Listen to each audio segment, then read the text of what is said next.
Graça. Essa é uma daquelas palavras que todos sentem saber, mas poucos conseguem definir. A sua suave, luminosa, uma palavra que parece sempre trazer paz. E ainda assim, por trás das suas origens, a gente tem mistérios da nossa existência, nossa alma e da própria evolução humana, que estão entrelaçados em diversas culturas, em diversos períodos, explicando crenças, explicando conceitos, promovendo virtudes, as mais desejáveis, sempre. O termo gratia se origina no latim.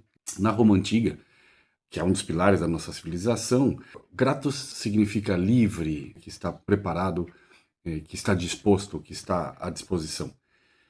E é uma palavra que está relacionada aos conceitos de prestar um favor, de ter boa vontade, gratidão, o próprio nome em português vem daí. E é a origem de muitas palavras modernas, como gratidão, como grátis, como gratuito, como graça.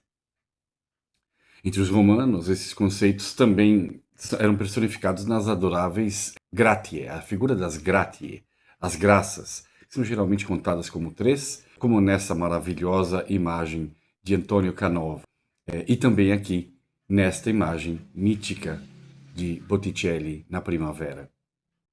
Os mitos romanos sempre apresentam raízes mais profundas do que de fato nós enxergamos, claro, porque eles têm sua origem na Grécia Antiga. E as Gratiae latinas, elas têm origem na figura grega das três filhas de Zeus e Eurínome, Aglaia, Eufrosine e Talias, que são conhecidas como as Carites. A palavra carites deriva do verbo grego kairo, que significa alegrar-se ou ficar contente, ficar regozijante, uma palavra mais antiga, e tem a mesma raiz de palavras como caridade, que é a doação generosa, carisma, que é um dom gratuito, aquilo que a pessoa tem inata, e eucaristia, uma ação de graças. Entre os gregos, caris significava graça, beleza, encanto, generosidade, virtudes nobres. As próprias carites, deusas da graça, simbolizavam o dom e a gratidão, dar e retribuir. A palavra dom, aliás, vem diretamente do latim donum, que significa presente, dádiva, oferenda, e tem a mesma raiz da palavra moderna donativo, aquilo que se doa, aquilo que é dado, aquilo que se dá de graça. Já a palavra gratidão vem diretamente, evidentemente, de gratia. A gratidão é a característica daquele que é grato, e grato é aquele que revela a sua graça. Caris, por sua vez, deságua na palavra moderna caridade, aquilo que se faz de graça. Mas a caridade implica em uma ética de reciprocidade. O dom é aquilo que nos é doado, pede gratidão, a reciprocidade pela graça. Daí a pessoa se tornar agradecida.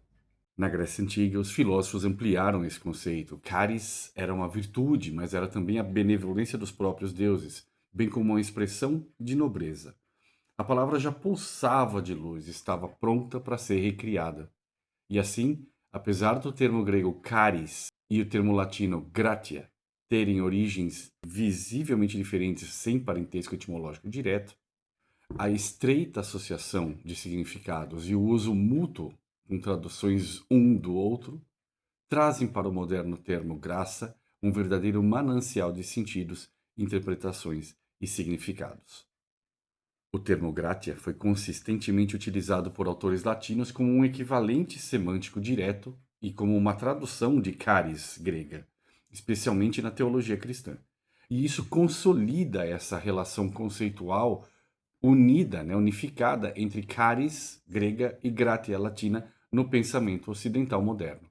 Ambos esses dois termos compartilham um fundamento conceitual comum de dom, de reciprocidade, de duas mãos, tanto em contextos sociais quanto em contextos divinos. Quando na Idade Média o cristianismo chegou à Irlanda, o conceito de graça encontrou na Irlanda um paralelo praticamente imediato. A tradição celta nativa já percebia a graça como um elemento intrínseco da própria criação, que flui em harmonia com a natureza e a ela está entrelaçado. Na Irlanda pré-cristã, o mundo natural é visto como sagrado. A natureza é a manifestação exterior e visível da graça algo que é interior e invisível. Portanto, era natural, com o perdão do trocadilho, que na Irlanda o conceito cristão da graça absorvesse essa percepção da invisibilidade da graça latente interior presente na criação, na natureza. Para o cristianismo celta da Irlanda, por termos sido criados por um Deus bondoso, ele próprio, fonte de graça, e termos sido criados à sua imagem, também somos nós originalmente bons. E a verdade é essa nossa condição natural.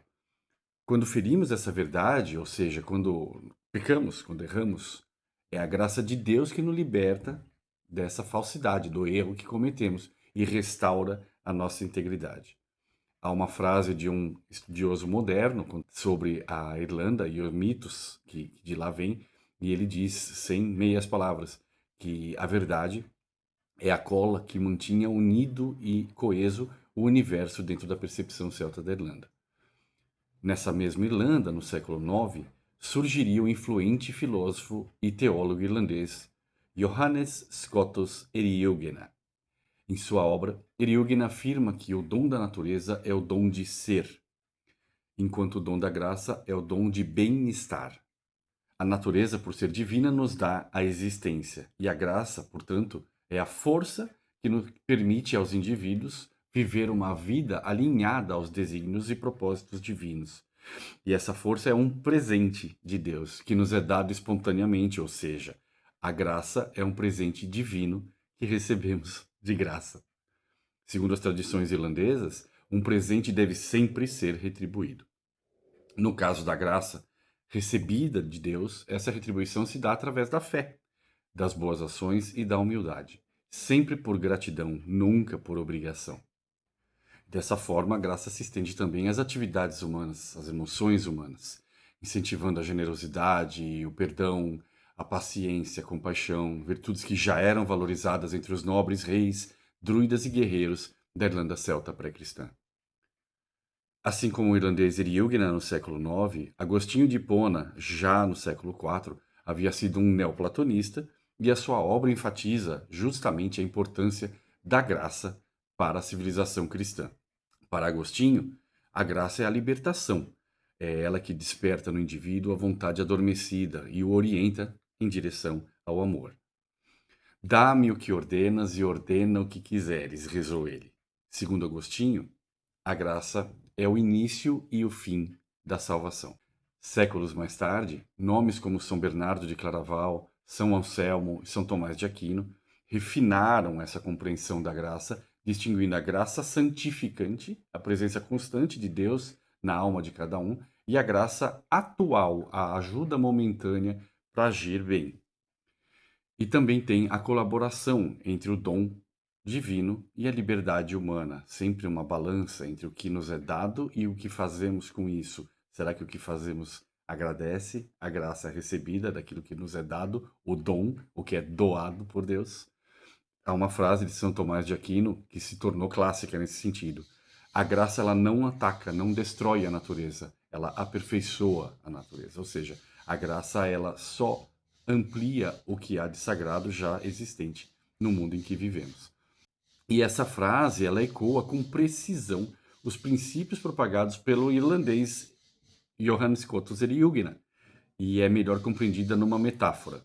Assim como a luz que atravessa um vitral sem apagá-lo, pela graça Deus eleva sem anular o humano.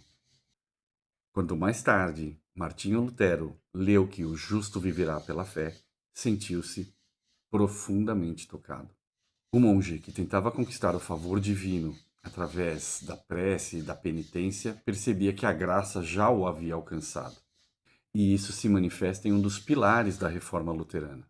Sola gratia, somente pela graça. Para Lutero, a salvação não poderia ser mero prêmio por obras praticadas, mas sim o dom gratuito de um Deus de amor, doado, gratuito, de graça. Calvino também reforçaria isso tempos depois. A graça não apenas perdoa, mas ela sustenta e completa. E mais tarde, John Wesley falaria da graça como algo preveniente, aquilo que vem antes de qualquer movimento humano em direção a Deus. E assim, a reforma devolveu simplicidade ao mistério. A graça é algo que é pessoal, ela é imediata e ela é universal. Mas uma antiga pergunta permanecia ainda incômoda, inquieta e inquietante. Como é que a liberdade humana, recebida de graça, dança com o amor divino que cobra a doação, a reciprocidade? E uma forma de tentar responder é a gente recuar as origens, não linguísticas, mas sim filosóficas, desse conceito da graça dentro do universo judaico-cristão. Muito antes do cristianismo, já em Israel se falava o idioma da graça. A palavra chen é uma bênção divina, gratuita, não merecida, deliciosa, fértil, farta, generosa, que é um favor dado por um Deus de graça. Portanto, chen é uma graça. Chen é muito mais do que perdão, pois também pode trazer a cura, a justiça, pode imputar força, e também representa algo muito precioso, que é uma habilidade inata, ou seja, um dom, aquilo que é doado, aquilo que é dado de graça. Estamos falando aqui do dom de um artista ou a beleza de uma mulher. Ren, portanto, é a graça de Deus. É um dos fios que tece a teologia da aliança entre Israel e seu Deus. Mesmo quando o povo falha, Deus permanece fiel. Antes de Cristo, essa graça já era pressentida como uma fidelidade divina, a fidelidade de um Deus que se mostra fiel e que é mais forte que a infidelidade humana. Quando os judeus helenizados traduziram as suas escrituras para o grego, Ren, do hebraico, se tornou charis. Assim, a misericórdia hebraica e a beleza grega se encontraram e se fundiram. E mais tarde, com o Evangelho, o sentido de charis mudou radicalmente. Paulo usou essa palavra, charis, para descrever o amor que se dá sem esperar retribuição. Ou seja, é um estágio além nesse processo de doação, do donum, do doar, do dar. Também entre os romanos há um conceito moral, e não legal, punitivo, mas um conceito espontâneo, individual, de retribuir aquilo que é doado. Né? O cristianismo que se desenvolve já no mundo romano, esse dom, aquilo que é doado, se torna um puro esvaziamento.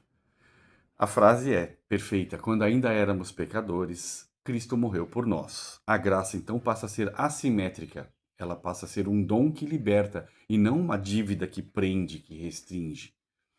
Na cruz, a misericórdia hebraica e a beleza grega se encontraram, e na cruz, a graça tornou-se fiel como a aliança e bela como a criação. Estamos voltando aqui em todos os livros da criação. Essa mesma criação, o mundo natural, que é visto como sagrado e perfeitamente entrelaçado ao divino na igreja celta da Irlanda. Celtas, hebreus, doutores da igreja, reformadores. Ao longo de séculos, os conceitos de diferentes culturas se somaram como que numa receita divina, cuja soma nos faz perceber hoje que a graça é aquilo que revela o que somos. Somos seres que precisam receber. E ao mesmo tempo, a gente tem que admitir essa dependência. E admitir essa dependência é reencontrar a nossa própria dignidade humana, gregária, caridosa, caris, caritas, dentro de conceitos muito claros de justiça e verdade. Caris, a graça, também é a ponte da necessária reconexão entre o humano e o divino, o real significado da palavra religare, reconectar, religião, entre o que é mortal e o sagrado. O ser humano moldado pela graça vive com leveza, não por mérito, mas por gratidão, porque ele já recebeu o seu dom.